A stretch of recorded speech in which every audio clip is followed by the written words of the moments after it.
नमस्कार प्यारे दर्शकों, सबको सुबह की राम राम। दर्शक मित्रों, जैसे हम सब लोग जानते हैं कि इस भागदौड़ भरी जिंदगी में हमारे लिए प्रभु भजन भी बहुत ज़रूरी बात है। आज सुबह ही मेरे रीडिंग में एक थॉट आया, उसमें क्या खूब लिखा था किसी ने कि कोई तन दुखी, कोई मन दुखी, कोई धन बिन रहत उदास, थोड़े थोड़े सब दुखी, सुखी है प्रभु के दास।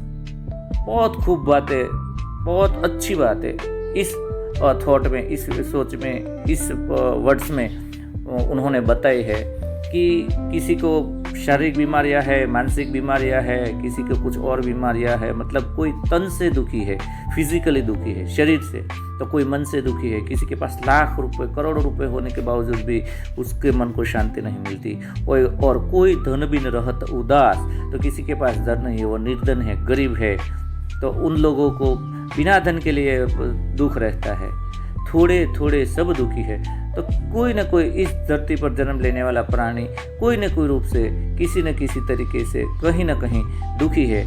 और अगर सुखी है तो सिर्फ प्रभु के दास, यानी जो प्रभु भजन करते हैं, जो प्रभु की भक्ति करते हैं, जो ईश्वर में आस्था रखते हैं, जो एक दूसरे पे श्रद्धा रखते हुए हमारे भगवान को, धर्म को जो मानते हैं, संस्कार और संस्कृति और सोच को जो अपने जीवन में लाते हैं, बस वही प्रभु के दास कहलाते हैं और वही सुखी है।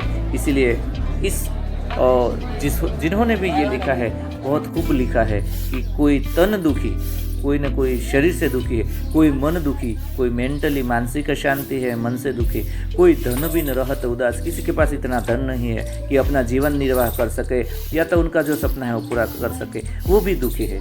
इसका मतलब ये हुआ कि इस दुनिया में थोड़े थोड़े तो सब दुखी है। केवल जो प्रभु भक्ति करता है, प्रभु का दास है, प्रभु को फॉलो करता है, प्रभु के बनाए हुए जीवन को जीता है और चलता है, वही सुखी है।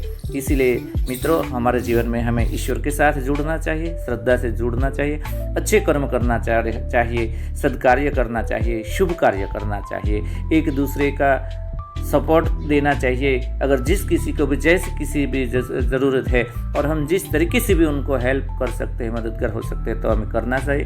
हमें संस्कृति, संस्कार, शिक्षण, इन सब का समन्वय हमारे जीवन में करना चाहिए और अपना जीवन इतना श्रेष्ठ बनाना चाहिए कि हमारे जीवन से किसी और को प्रेरणा मिले और किसी और के जीवन से और किसी और को प्रेरणा मिले।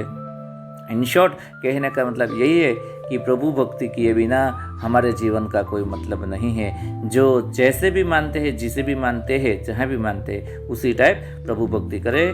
खुश रहे, स्वस्थ रहे। राधे राधे।